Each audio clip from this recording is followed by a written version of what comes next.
Hello everyone, my name is Rahul Shrivastava and welcome to all of you in my YouTube channel।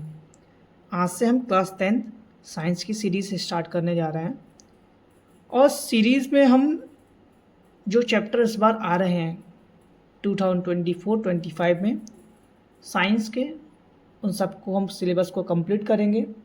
साथ ही साथ सीखने की कोशिश करेंगे कि लास्ट ईयर क्या आया था, पिछले 10 साल के जो भी इम्पोर्टेंट क्वेश्चंस हैं उनको लगाएंगे, इस साल के जो नोट्स हैं वो तैयार करेंगे और ये भी जानने की कोशिश करेंगे क्या क्या इम्पोर्टेंट है इस बार के सिलेबस में जो हमें पढ़ना चाहिए। तो बिना किसी देरी के स्टार्ट करते हैं हम अपना first chapter, that is chemical equation and reaction. तो इस चैप्टर को पढ़ने से पहले सबसे पहले हम इस चैप्टर की बेसिक चीज़ को पढ़ लेते हैं। ठीक है, तो वो बेसिक चीज़ क्या है? बेसिक चीज़ है कि केमिकल चेंजेस क्या होते हैं, फिजिकल चेंजेस क्या होते हैं, ये केमिकल इक्वेशंस है क्या, केमिकल रिएक्शंस है क्या। तो मैं आपको बता दूं कि केमिकल रिएक्शंस होती कैसे हैं। तो पहले ये बात जान लीजिए कि कोई भी चेंजेस दो तरीके के हो सकते हैं, एक वो होता है फिजिकल चेंज, दूसरा केमिकल चेंज। मैंने क्या कहा कि कोई भी चेंजेस दो तरीके के हो सकते हैं। वो दो तरीका हो सकता है, या तो आपका फिजिकल हो सकता है फिर केमिकल हो सकता है। फिजिकल चेंज क्या होता है? फिजिकल चेंज जैसे कि मेल्टिंग ऑफ आइस, आइस का पिघलना, इवेपरेशन। ठीक है, यानी कि आइस का पिघलना एक फिजिकल चेंज है। फिजिकल चेंज क्यों है? क्योंकि आइस से हम वाटर ऑब्टेन करते हैं और वाटर से फिर दोबारा हम आइस को ऑब्टेन कर सकते हैं।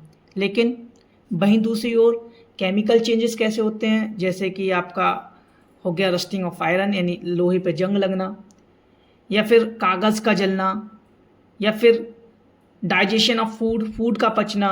ये सारे के सारे केमिकल चेंजेस हैं। केमिकल चेंज जब होते हैं तो उनसे बनने वाले जो प्रोडक्ट हैं उनकी प्रॉपर्टी बिल्कुल डिफरेंट होती है। शुरुआत में जो रिएक्टेंट होते हैं, रिएक्टेंट कौन से होते हैं वो भी मैं आपको बताऊंगा, प्रोडक्ट क्या होता है वो भी बताऊंगा। तो केमिकल रिएक्शंस में जो भी प्रोडक्ट बनते हैं वो कभी भी रिवर्स नहीं किए जा सकते। जैसे कि फॉर एग्जांपल अगर आपने कागज़ को जलाया तो राख बनी, उस राख से आप दोबारा कागज़ नहीं ऑब्टेन कर सकते हैं।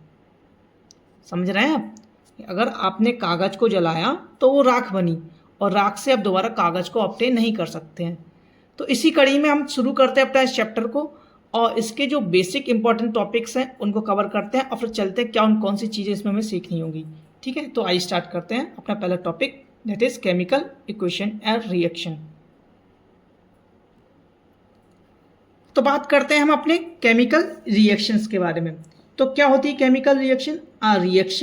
अ chemical reaction is a change in which one or more substance or reactant react to form new substance. एक ऐसी केमिकल रिएक्शन जिसमें एक या एक से ज़्यादा सब्सटेंस ना तो या रिएक्टेंट बोल लो, वो रिएक्ट करें और साथ ही साथ क्या बनाए, नए सब्सटेंस को बनाएं जिनकी जो प्रॉपर्टी हो बिल्कुल अलग हो, डिफरेंट हो। फॉर एग्जांपल जैसे ये सोडियम है, सोडियम ने वाटर से रिएक्शन करा तो सोडियम हाइड्रोक्साइड बना और हाइड्रोजन गैस बनी। तो जो सब्सटेंस रिएक्शन में पार्टिसिपेट करते हैं उन्हें हम रिएक्टेंट बोलते हैं, यानी कि ये दोनों हो गए ये रिएक्टेंट, सोडियम और वाटर क्या हुआ, रिएक्टेंट। और जो सब्सटेंस प्रोडक्ट के फॉर्म में बनते हैं, मतलब जो सब्सटेंस नए बन रहे हैं उन्हें हम बोलते हैं प्रोडक्ट। रिएक्शन में जो सब्सटेंस बनते हैं उन्हें हम बोलते हैं प्रोडक्ट। सोडियम ने जब वाटर से रिएक्शन करी तो सोडियम हाइड्रोक्साइड बना और हाइड्रोजन गैस निकली, यानी कि ये हो गया रिएक्टेंट और ये हो गया प्रोडक्ट। ठीक है, यानी कि ये कैसी रिएक्शन हुई? ये एक केमिकल रिएक्शन हुई। अब आप सोडियम हाइड्रोक्साइड और हाइड्रोजन को मिलाकर सोडियम और वाटर को अलग अलग नहीं कर सकते। ठीक है, ये एक टाइप की केमिकल रिएक्शन है। ये एरो इस बात को इंडिकेट कर रहा है कि रिएक्शन इस डायरेक्शन में हुई है, राइट हैंड साइड में हुई है। ठीक है, अब आगे बात करते हैं। अब बात कर लेते हैं केमिकल इक्वेशंस की। ये केमिकल इक्वेशंस होती क्या है? तो a chemical equation is a symbolic representation of a chemical reaction. Chemical reactions को रिप्रेजेंटेशन करने का ही तरीका होता है, उसे हम केमिकल इक्वेशन बोलते हैं। जैसे कि मीथेन की जब हमने ऑक्सीजन से रिएक्शन कराई तो कार्बन डाइऑक्साइड और वाटर बना। क्योंकि ये एक वर्ड इक्वेशन है। ये कैसी इक्वेशन है? ये वर्ड इक्वेशन है। अगर हम इनके फॉर्मूले लगाएं तो हम इसको कैसे लिख सकते हैं? मीथेन का फॉर्मूला क्या होता है? CH4, ये मीथेन हो गया, प्लस ऑक्सीजन का O2। जब मीथेन यानी CH4 एक मीथेन है की रिएक्शन जब ऑक्सीजन से कराई तो कार्बन डाइऑक्साइड CO2 और साथ ही साथ वाटर यानी H2O बना। ठीक ठीक, तो ये एक आपकी क्या हो गई? केमिकल रिएक्शंस हो गई।